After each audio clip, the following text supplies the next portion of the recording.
बंधु माने आसुअछि बृहत्तम एवं भयंकर चंद्रग्रहण। एही चंद्रग्रहण सारा ओडिशा रे दृश्यमान हेबाकु जाउछि। एही चंद्रग्रहणटी अत्यंत विरल एवं खास हेबाकु जाउछि। एही चंद्रग्रहण किछि राशिर व्यक्ति विशेष मानक पई बहुत शुभ प्रभाव देबाकु जाउथिबा बेले आउ किछि राशिर व्यक्ति विशेष मानकु एहा अशुभ प्रभाव देबाकु जाउछि।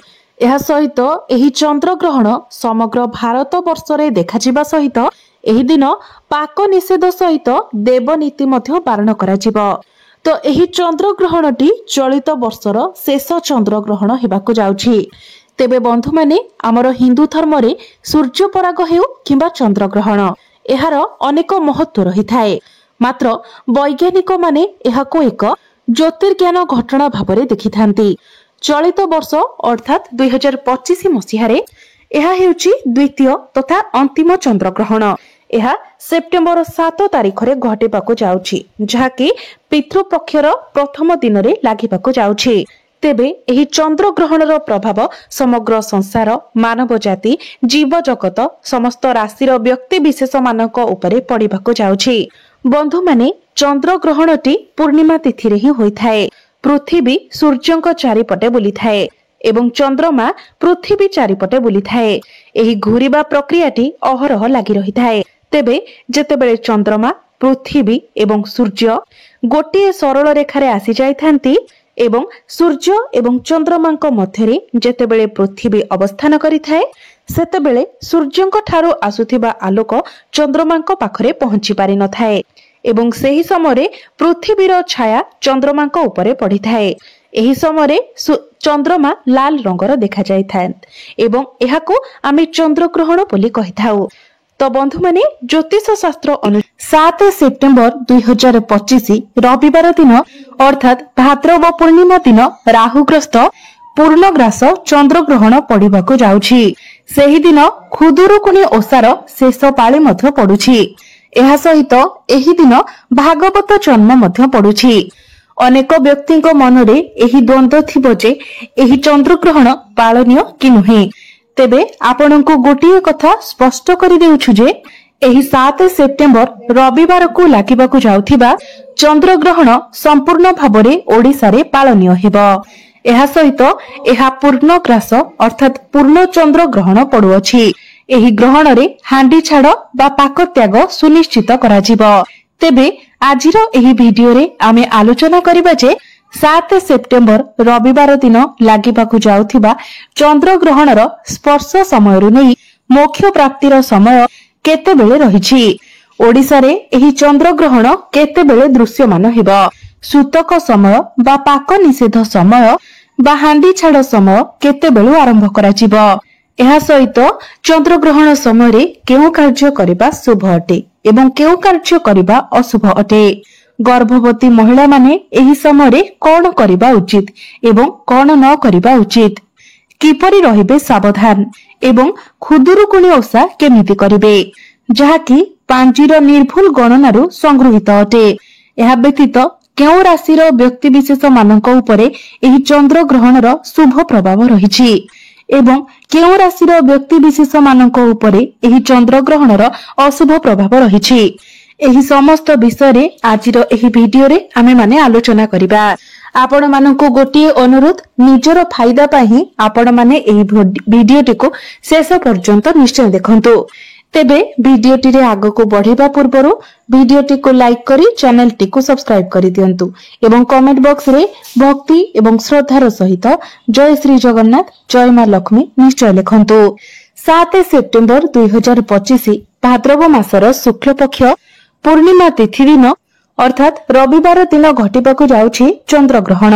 बंधु माने ग्रहण हेउ बा पराग हेउ एहार प्रभाव समग्र जीव जगत उपरे पड़िथाए। समस्त राशि नक्षत्र उपरे पड़िथाए। संपूर्ण पृथ्वी उपरे पड़िथाए। समस्त संसार उपरे एही ग्रहणर प्रभाव पड़िथाए।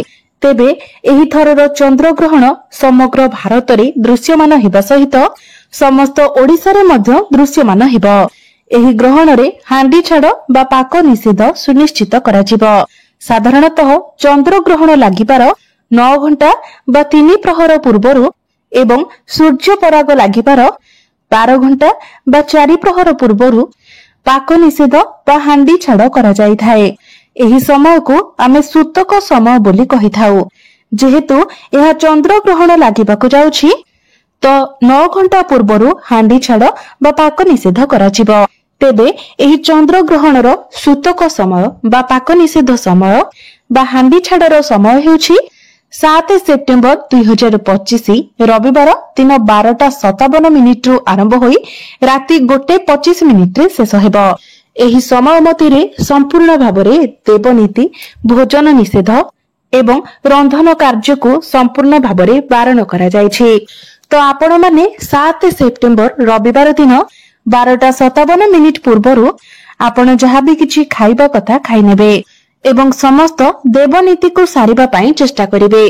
किंतु दिन 12:57 परे आपण कोनोसी भी देवनीति करिवे नाही, अन्न भोजन करिवे नाही किंबा रंधन कार्य मध्य आपण करिवे नाही। जेहेतु आमे सनातन धर्म को अवलंबन करूअछे तो समस्त ग्रहणर नीति नियम को पालन करिबा आमर कर्तव्य अटे। ग्रहणर सूतक काल सरिबा परे जाई आपण कोनोसी भी शुभ कार्य करि पारिबे, ईश्वरंकर दर्शन करि पारिबे, संध्या आळती करि पारिबे, देवनीति करि पारिबे। एही सूतक काल शिशु, रोगी लोक एवं वृद्ध मानक पई पालनीय नुहे। तेबे एही ग्रहण लागिबार समय हेउछि बा ग्रहण 7 सेप्टेम्बर 2025 रविवार रात्रि 9:50 रु आरंभ हेबो एवं राति 1:25 रे ग्रहण समाप्त हेबो बा मोक्ष प्राप्ति हेबो। ग्रहणर जो पूर्ण ग्रासर समय रहुछि ताहा राति 11:01 रु आरंभ होई राति 11:42 पर्यंत रहिबो। ग्रहण ग्रासर समाप्ति हेउछि राति 12:23 किंतु ग्रहणर मोक्षर समय हेउछि राति 1:25। तेबे ग्रहणर मोट समय सीमा बा अवधि 3 घंटा 29 मिनिट 25 सेकेंड रहुछि। एही 3 घंटा 29 मिनिट 25 सेकेंड रो ग्रहण समय रे विशेष करी गर्भवती महिला माने घर बाहर को बाहरिबा मना अटे। ग्रहण दर्शन करिबा मध्य बारण अटे। जदि कोनोसी नारी गर्भवती अटंती जदि ग्रहण समय रे सेमाने गोटिए नडिया को निजरो कोଳରେ धरि सुअंती तो सेमानंकु गर्भजनित कोनोसी कष्ट होई न थाए।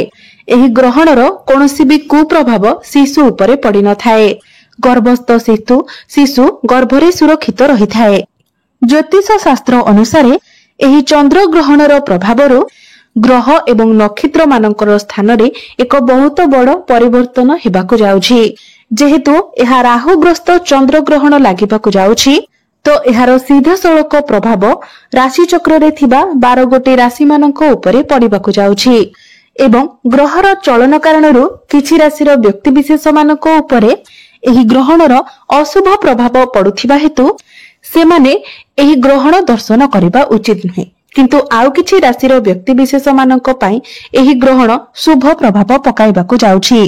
तेबे राशि चक्र रे थिबा 12 गोटी राशि मध्यरू केवल 8 गोटी राशि एमिति अछंती जेउ मानक उपरे एही चंद्र ग्रहणर शुभ प्रभाव पड़िबाकु जाउछि।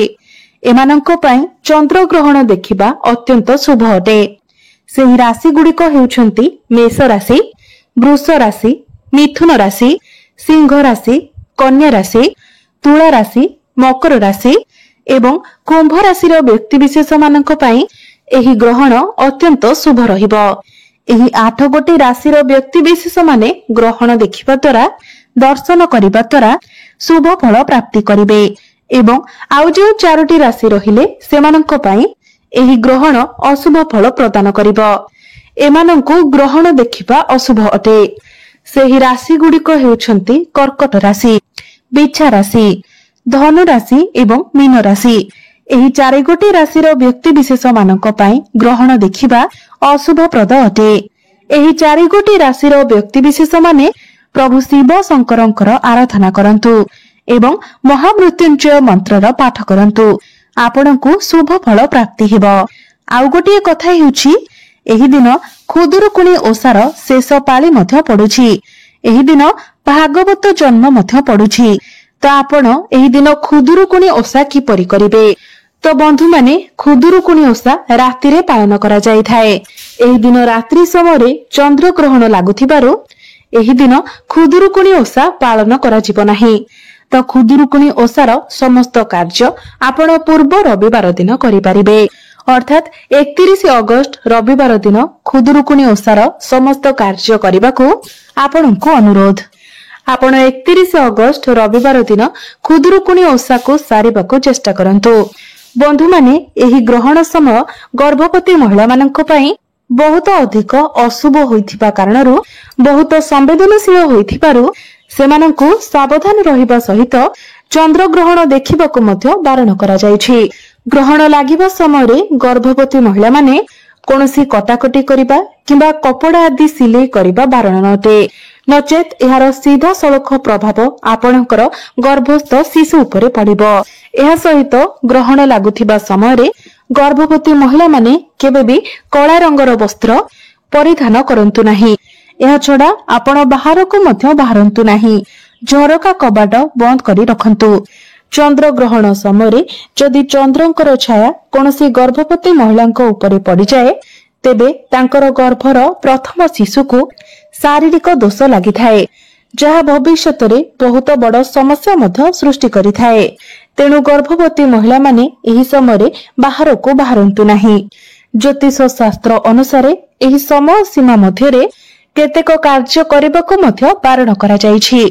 प्रथम कार्य हेउछि खाद्य प्रस्तुत करिबा। एही समय खाद्य रंधन करिबा उचित नुहे। चंद्र ग्रहण समय खाद्य पदार्थ रोषेई करबाकू संपूर्ण रूप से मना करा जायछि, कारण एही समय रंधा जायथिबा खाद्य अशुद्ध होइथाय, अर्थात विष सम होइथाय। एथिपई आपण चंद्र ग्रहण लागुथिबा समय रोषेई कार्य करंतु नाही। द्वितीय रे चंद्र ग्रहण समय आपण भोजन करंतु नाही। एही समय रंधा होइथिबा खाद्य ग्रहण करिबा संपूर्ण भाबरे निषेध अटे। ज्योतिष शास्त्र मतरे चंद्र ग्रहण समय रंधा होइथिबा खाद्य खाइबा द्वारा एहा आपणक शरीर उपरे अनेक कुप्रभाव पकाई थाए। तेणु चंद्र ग्रहण समय आपण सुखिला खाद्य बा फलमूल इत्यादि खाइ परिबे। चंद्र ग्रहण समय कोनोसी भी शुभ कार्य करंतु नाही किंबा कोनोसी शुभ कार्य करिबा पई मध्य आपण आलोचना करंतु नाही। एहा द्वारा चतुर्थ रे चंद्र ग्रहण समय देवी देवतांकर पूजा करिबा संपूर्ण भाबरे निषेध अटे। चंद्र ग्रहण समय कोनोसी पूजा आरती करिबा मना। एमिति करिबा द्वारा गृह रे दारिद्र्यता लागि रहि थाए। तेणु चंद्र ग्रहण समय आपण ठाकुर पूजा केबे भी करंतु नाही। एही समय आपण ठाकुर घर को संपूर्ण भाबरे बंद करी रखंतु।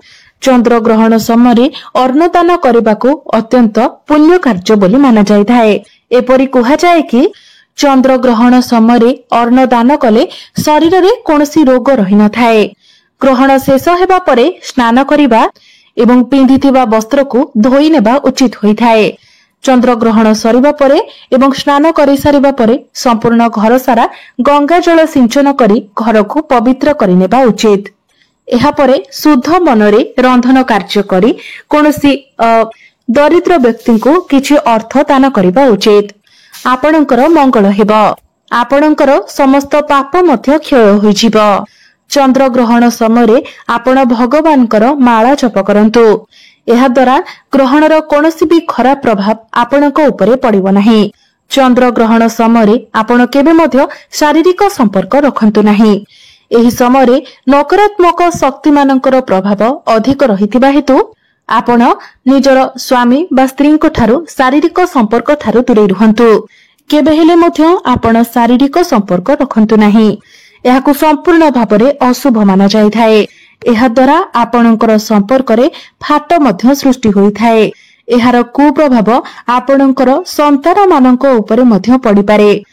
एही समय अर्थात चंद्र ग्रहण समय गछ काटिबा, गछ लगाइबा, गछ को स्पर्श करिबा मध्य अनुचित अटे।